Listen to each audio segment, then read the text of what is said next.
I knew Tony Gregory from the inner city, from the football team, Belvedere. He used to be with Belvedere Football Club.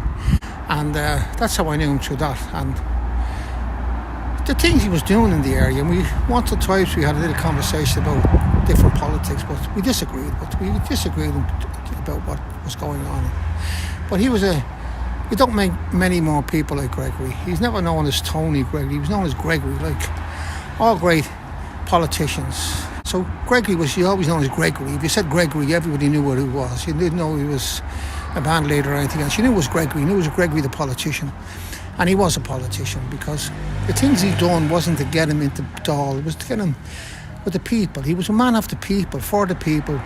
That's what he was, nothing else. And he was a great man in himself. You don't make them old anymore like him. He was one of a special kind. I mean, not like these, I must say, the politicians today have never understood the inner city. They never want to understand. They think they do. But a majority of our inner city politicians have gone to college.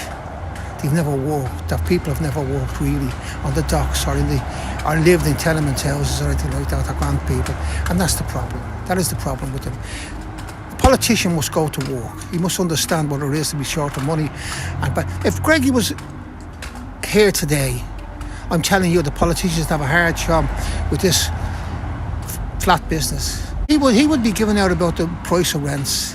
There'll be very few hotels built unless there was houses built with it for the people. I know that because that's the sort of a man he was. But he looked after the people who he knew and who he wanted to. If you went to for something and you were entitled to it, you got it. If you weren't, you didn't get it. That's the way it was with him. And he was somebody that your family would canvass for? Oh, my wife canvassed for him towards the end of his career in Dáil, and my son canvassed for him. Hung up posters and one thing and another, and hand out leaflets and things like that. Everybody done that for Gregory. Everybody. There was no problem about getting people to do things like that.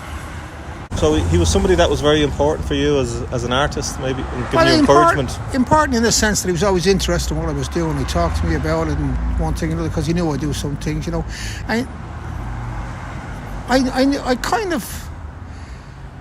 My art kind of reflects I only produce art what I want to do and to tell a story of what it is, you know, like the piece in Fairview Park, as you'll see on this, about the family falling apart and things like that. And that's the way art should be. Art should be for the people.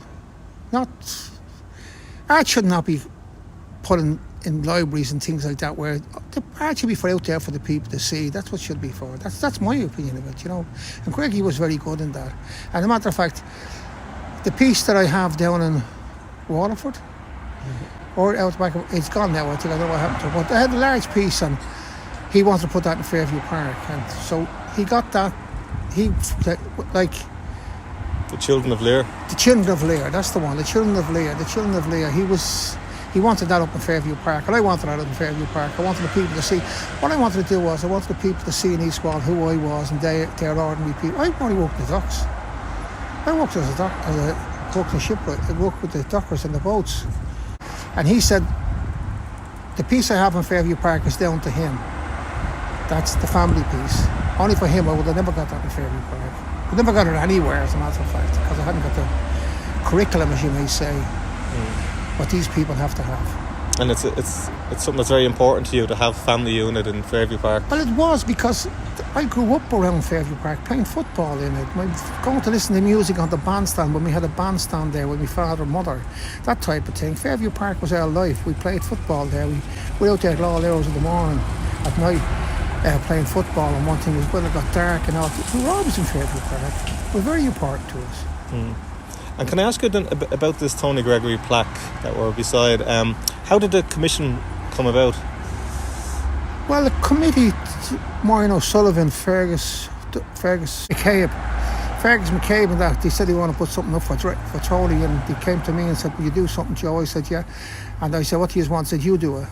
And that was great, because you do it. And you get people telling you the colour and the shape and what they want to, for, you know.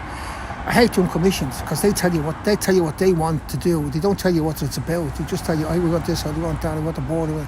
So they gave me complete free hand, and the hands they gave me were good. You see, Gregory got all the inner cities built up through open hands, not through clenched fists, not through ordering people, roaring at people. He never roared for anybody. Never had to speak loud.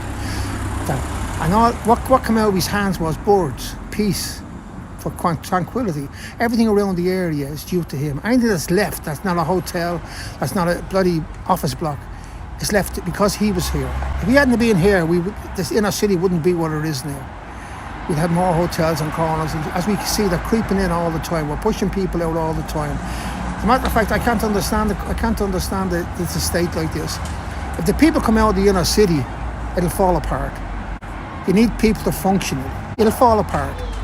And that's what's going to happen. It'll be like New York and then places like that where you won't be able to come and live in it. And so the design of the plaque with the two hands and the birds, how did you make them? Did you make them out of wax or clay? Oh, they were made out of clay first, then put into wax, and then that was the idea. That was the idea of the birds coming out of the hands.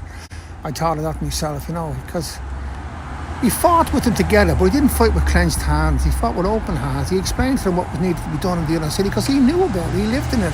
He worked in it. His whole family was in the inner city. They don't make men like him now. As I say, if he was in power now, these politicians would have a hard day because it's ridiculous what's going on. Did you get the plaque cast at the cast foundry? I got the plaque cast at the cast foundry. Leo Higgins, Lord rest him, gave me a hand with that course. That's his job to cast, and I make the model and he does that, all the rest. Poor old Leo died, yeah. One of the best people, another one in the art world that can't be replaced, and I really mean that can't be replaced for his kindness and understanding with artists. Text on the plaque, it says Tony Gregory TD 1947 to 2009. He was only 61 when he passed away. Yeah.